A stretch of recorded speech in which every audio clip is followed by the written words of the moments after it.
दोस्तों, 4 PM middle east में आपका इस्तकबाल है। 4 पीएम के इस चैनल पे हम आपके लिए लेके आते हैं खाड़ी देशों से जुड़ी जरूरी जानकारी और रोचक कहानियां।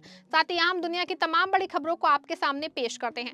इसी कड़ी में आज हम बात करेंगे एक बेहद अहम खबर के बारे में। दोस्तों, बता दूं आपको, सऊदी अरब में रेड सी इलाके को विदेशी लोगों के लिए प्रॉपर्टी खरीदने का पहला बड़ा मैदान बनाया गया है और जनवरी 2026 से एक नया कानून लागू हो रहा है जो विदेशियों को वहीं जमीन और घर खरीदने की इजाजत देगा, जिससे निवेश के कई बड़े मौके खुलेंगे। तो चलिए दोस्तों, इसके बारे में विस्तार से आपको बताती हूँ।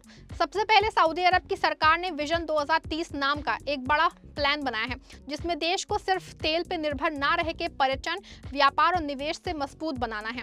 और इसी प्लान के तहत अब विदेशी लोग प्रॉपर्टी ओनर कर सकते हैं। पहले ये बहुत मुश्किल था, क्योंकि पुराने कानून में विदेशियों को सिर्फ कुछ खास मामलों में ही इजाजत मिलती थी, जैसे कि बड़े निवेश या कंपनी बनाने के लिए। लेकिन अब जनवरी 2026 से रॉयल डिक्री M14 के तहत नया कानून आ गया है, जो रियल एस्टेट जनरल अथॉरिटी द्वारा मैनेज किया जाएगा। और इससे विदेशी व्यक्ति, कंपनी या फंड्स को रेजिडेंशियल, कमर्शियल, इंडस्ट्रियल और एग्रीकल्चरल प्रॉपर्टी खरीदने की परमिशन मिलेगी, लेकिन सिर्फ उन इलाकों में जो सरकार द्वारा तय किए जाएंगे, जैसा कि रियाद, जद्दा, नियोम, किडिया और Red Sea global projects. Red Sea project को इस कानून का पहला रियल एस्टेट कहा जा रहा है, क्योंकि यहाँ पहले से ही विदेशी निवेशक प्रॉपर्टी खरीद रहे हैं, जैसे कि लग्जरी रिजॉर्ट, विला और ब्रांडेड रेजिडेंस। और ड्रिवेन प्रॉपर्टीज के सीईओ ने कहा है कि खरीदार पहले से ही डील्स कर रहे हैं, क्योंकि ये इलाका समुद्र के किनारे का खूबसूरत टूरिस्ट स्पॉट है, जहाँ होटल, बीच हाउस और इको फ्रेंडली डेवलपमेंट हो रहे हैं। और यहाँ निवेश से अच्छा रिटर्न मिल सकता है, क्योंकि पर्यटन बढ़ रहा है। इस नए कानून की वजह से विदेशी निवेशकों के लिए बड़े मौके हैं। मिसाल के तौर पे रेड सी में आप विला खरीद के रेंट पे दे सकते हैं, जहां रेंटल यील्ड्स 6-8% तक हो सकती हैं। और सऊदी में प्रॉपर्टी पे कोई इनकम टैक्स नहीं है, जो कि दुबई या अन्य जगहों से बेहतर है। साथ ही यहाँ का मार्केट अभी नया खुल रहा है, तो प्राइसेस कम है और ग्रोथ की पोटेंशियल ज़्यादा है। जैसे कि नियोम प्रोजेक्ट, जो एक फ्यूचरिस्टिक सिटी है, जहां स्मार्ट टेक्नोलॉजी, ग्रीन एनर्जी और लग्जरी लिविंग होगी। और यहां विदेशी लोग रेजिडेंशियल यूनिट्स या कमर्शियल स्पेस खरीद सकते हैं, जिससे लॉन्ग टर्म वैल्यू बढ़ेगी। इसी तरह किडिया एक एंटरटेनमेंट सिटी है, जहां थीम पार्क, स्पोर्ट्स फैसिलिटीज और होटल्स होंगे। और रेड सी ग्लोबल में इको टूरिज्म पे फोकस है, जहां विदेशी निवेशक ब्रांडेड रेजिडेंस जैसे कि अमन या सिक्स सेंस होटल्स के साथ पार्टनरशिप में प्रॉपर्टी ले सकते हैं। और ये प्रोजेक्ट्स विजन 2030 के तहत है, जो देश को ग्लोबल हब बनाएंगे। तो निवेश से ना सिर्फ प्रॉपर्टी वैल्यू बढ़ेगी, बल्कि रेट से इनकम भी आएगी। लेकिन कुछ रूल्स हैं, जैसे कि मक्का और मदीना में विदेशी ओनरशिप लिमिटेड है, सिर्फ मुस्लिम विदेशी लोग कुछ शर्तों के साथ खरीद सकते हैं। और जद्दा व रियाद में रेजिडेंशियल प्रॉपर्टी पे कुछ रिस्ट्रिक्शन है, जैसे कि एक व्यक्ति सिर्फ एक घर खरीद सकता है, लेकिन कमर्शियल या इंडस्ट्रियल प्रॉपर्टी पूरे देश में ओपन है। और एग्रीकल्चर लैंड भी विदेशी खरीद सकते हैं, जो फार्मिंग या फिर एग्री बिजनेस के लिए अच्छा है। निवेश के लिए प्रोसेस आसान है। आपको रियल एस्टेट रजिस्ट्री में रजिस्टर करना होगा और ट्रांजैक्शन फीस देनी होगी। साथ ही अगर कंपनी है तो मिनिमम इन्वेस्टमेंट जैसे SRA 30 मिलियन या कुछ एक्टिविटीज़ के लिए लग सकता है, लेकिन इंडिविजुअल के लिए ये कम है। और सरकार ने ये सुनिश्चित किया है कि ट्रांसपेरेंसी हो, जैसे कि नोटराइजेशन सिर्फ कंप्लायंट ट्रांजैक्शंस के लिए होगा।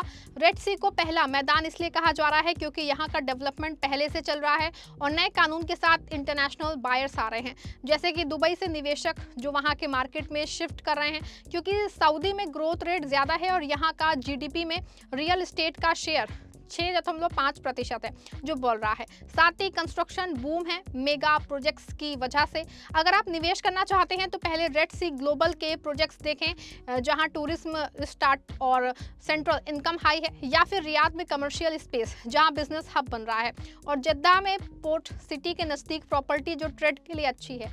साथ ही डिजिटल इन्वेस्टमेंट भी ऑप्शन है, जैसे कि फंक्शनल ओनरशिप, जहां आप पूरा प्रॉपर्टी ना खरीद के हिस्सा ले सकते हैं, जो छोटे निवेशकों के लिए आसान है। इन कानून से सऊदी का मार्केट दुबई जैसा नहीं बनेगा, क्योंकि यहाँ फोकस क्वालिटी इन्वेस्टर्स पे है, ना कि मास मार्केट पे। और मिनिमम इन्वेस्टमेंट रूल से स्पेकुलेशन कम होगा, लेकिन रिटर्न्स अच्छे हैं, क्योंकि रेंटल यील्ड्स ग्लोबली हाई है, जैसे कि रियाद में 7 से 9% और कोई कैपिटल गेस टैक्स नहीं है। कुल मिला के दोस्तों, ये नया कानून जनवरी 2026 में विदेशियों के लिए दरवाजे खोल रहा है और रेड सी जैसे इलाके में निवेश में अपना पर्यटन बूम का फायदा उठा सकते हैं। यहाँ इको फ्रेंडली डेवलपमेंट और लग्जरी लाइफस्टाइल के साथ ही नियोम जैसे फ्यूचर प्रोजेक्ट्स में लॉन्ग टर्म ग्रोथ। लेकिन निवेश से पहले लोकल रूल्स चेक करें और प्रोफेशनल एडवाइस ले, क्योंकि कुछ जोन्स अभी तय होने बाकी हैं। अब बात करते हैं निवेश के बड़े मौकों की।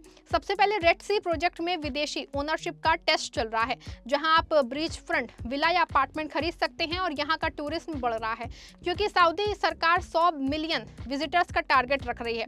तो रेंट से अच्छी इनकम आएगी, साथ ही प्रॉपर्टी वैल्यू 10 से 15% सालाना बढ़ सकती है, क्योंकि डेवलपमेंट नया है। इसी तहत नियोम में जो $500 बिलियन का प्रोजेक्ट है, विदेशी लोग स्मार्ट होम्स या ऑफिस स्पेस ले सकते हैं और यहाँ एनर्जी, टेक और हेल्थ केयर सेक्टर जुड़े हैं, तो बिजनेस इन्वेस्टर्स के लिए अच्छा है। साथ ही किडिया में एंटरटेनमेंट थीम पे फोकस है, जहां डिग्री जैसे पॉक्स आएंगे, तो फैमिली रेजिडेंस या होटल प्रॉपर्टी से रिटर्न हाई होगा।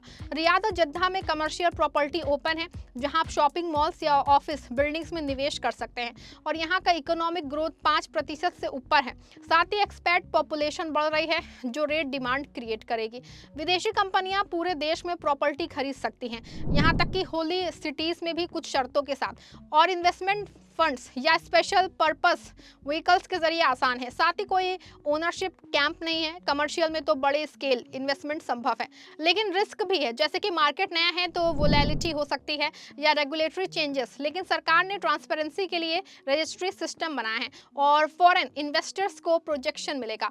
अगर आप एक्सपर्ट हैं तो ये एक पर्सनल रेजिडेंस भी खरीद सकते हैं डेजिग्रेटेड जोन्स के बाहर, लेकिन होली सिटीज को छोड़ के, और ये रेजिडेंसी वीजा के साथ लिंक हो सकता है। कुल मिला के ये कानून सऊदी को ग्लोबल इन्वेस्टमेंट जो है हब बना रहा है और रेड सी से शुरू होकर पूरे देश में फैलेगा, जहां निवेश से ना सिर्फ फाइनेंशियल ग्रेस बल्कि लाइफस्टाइल बेनिफिट्स भी हैं, जैसे कि खूबसूरत बीचेस, मॉडर्न सिटीज और सेफ इन्वायरमेंट। अब और डिटेल में देखें तो रेड सी ग्लोबल एक मेगा प्रोजेक्ट है, जहां 50 रिसोर्ट, 8000 रूम्स और 3000 रेजिडेंशियल यूनिट्स प्लान है और यहाँ विदेशी बायर्स पहले से डील्स कर रहे हैं, क्योंकि कानून लागू होने से पहले ही कुछ परमिशंस मिली और यहाँ का फोकस सस्टेनेबल टूरिज्म का है, जैसे कि सोलर पावर और जीरो कार्बन। तो इको कॉन्शियस इन्वेस्टर्स के लिए परफेक्ट है। साथ ही रेंटल मैनेजमेंट सर्विसेज उपलब्ध हैं, जो प्रॉपर्टी को होटल जैसे रेट पे देती हैं। निवेश के लिए आपको सऊदी बैंक से फाइनेंसिंग भी मिल सकती है, अगर रेजिडेंस हैं या इंटरनेशनल फंडिंग और ट्रांजैक्शन कास्ट 5 से 7% है, जो रजिस्ट्रेशन और फीस में जाती है। इस तरह अगर आप छोटे निवेशक हैं तो फ्रैक्शनल ओनरशिप जैसे स्टेक प्लेटफॉर्म से हिस्सा ले सकते हैं, जहां आप नोम या रेड सी के प्रोजेक्ट्स में छोटा अमाउंट लगा सकते हैं, बिना पूरा खरीदे, और डिविडेंड्स मिलते हैं। सऊदी का रियल एस्टेट मार्केट 2026 में ओपनिंग से 20% ग्रोथ देख सकता है, क्योंकि विदेशी कैपिटल आएगा और यहाँ का जीडीपी में रियल एस्टेट का रोल बढ़ेगा। साथ ही जॉब्स क्रिएट होंगी कंस्ट्रक्शन में। लेकिन दुबई से कंपेयर करें तो सऊदी में मिनिमम इन्वेस्टमेंट हाई है, कुछ मामलों में जो स्पेकुलेटर्स को रोकता है, और फोकस क्वालिटी पे है, तो सस्टेबल रिस्पॉन्स मिलेगा। अंत में अगर आप निवेश करना चाहते हैं तो इसी महीने शुरू करें। दोस्तों, ये थी इस वीडियो से जुड़ी पूरी जानकारी। वीडियो पसंद आई हो वीडियो को लाइक शेयर करें, चैनल को सब्सक्राइब करें।